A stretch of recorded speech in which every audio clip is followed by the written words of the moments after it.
Bagaimana kalau waria pergi umroh? Waria pergi umroh itu ada dua model. Model pertama, dia pergi dalam kondisi tidak taubat. Misalnya dia laki-laki, tapi pergi umroh pakai baju perempuan. Di sini ada dua pihak yang berdosa. Yang pertama si waria itu sendiri. Nabi SAW mengatakan, la'anallahu mutasyabbihin minar rijali bin nisa. Allah melaknat laki-laki yang menyerupakan diri dengan perempuan. Nabi juga mengatakan, la'anallahu ar-rajula yalbasu lubsatal mar'ah. Allah melaknat laki-laki yang pakai baju perempuan.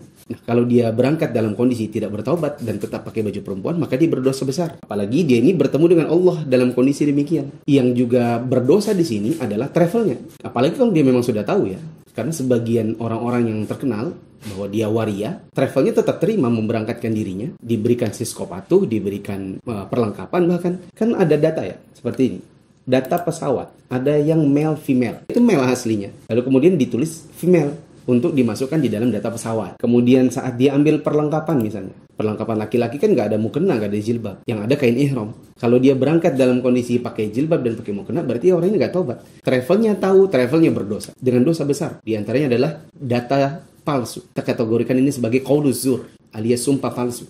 Belum lagi kalau nanti di hotel, dia sekamar sama siapa? Kalau dia sekamar sama perempuan-perempuan, maka ngeri, jijik. Karena perempuan-perempuan dilihat auratnya, ya meskipun auratnya mungkin bukan aurat besar, tapi dilihat oleh laki-laki. Kan mereka tahu aslinya itu laki-laki kan? Gitu. Kalau seandainya mereka waria-waria ini sekamar sama laki-laki, maka yang lain ngeri, geli. Karena mereka sekamar dengan orang yang, ya gimana ya, mereka khawatir gitu. Antara ngeri sama geli. Ini kalau yang tidak taubat. Ada punya taubat, maka dibagi dua. Model yang pertama adalah yang taubat dan hartanya halal. Seperti misalnya dia pergi umroh, dikasih hadiah sama orang tuanya. Atau orang tuanya bawa dia gitu ya. Atau dia punya penghasilan yang penghasilan itu halal. Misalnya jual buah, jual pengrajin tembaga. Maka dia insya Allah pertama ya, dia taubat.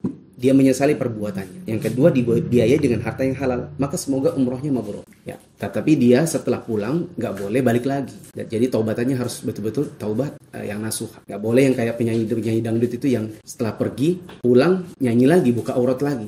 Model yang kedua adalah taubat dan dia biayai dari harta yang haram. Misalnya dia dulu waktu jadi waria suka jual diri. Tarif antum berapa? Jual diri misalnya, semalam dapat sekian. Terus dikumpul-kumpulin buat pergi umroh, maka tidak akan diterima. Meskipun dia taubat, karena umrohnya dibiayai dari harta yang haram. Atau misalnya dia adalah seorang peragawan, tapi berpakaian perempuan. Ya, dia bekerja di bidang fashion show, bergaya seperti perempuan. Dikumpul-kumpulin hasil fashion show-nya, hasil jadi peragawati jadi-jadiannya ini, kemudian dia pakai untuk biaya umroh. Maka tidak akan diterima meskipun dia taubat. Nabi SAW mengatakan, Innallaha thayyibun la yaqbalu illa thayyib. Allah itu maha baik dan tidak akan bisa menerima kecuali dari yang baik-baik. Salah satunya adalah ibadah tidak akan diterima, haji tidak akan mabrur, begitu juga umroh manakala dibiayai dari harta yang haram. Kesimpulannya, tidak taubat, maka dia berdosa, dosa besar, travelnya juga. Kalau dia sudah taubat dan dibiayai dari halal, maka semoga Allah terima, asalkan betul-betul taubat. Ada juga taubat hatinya, tapi hartanya adalah harta yang haram, maka tidak akan diterima. Wallahu a'lam.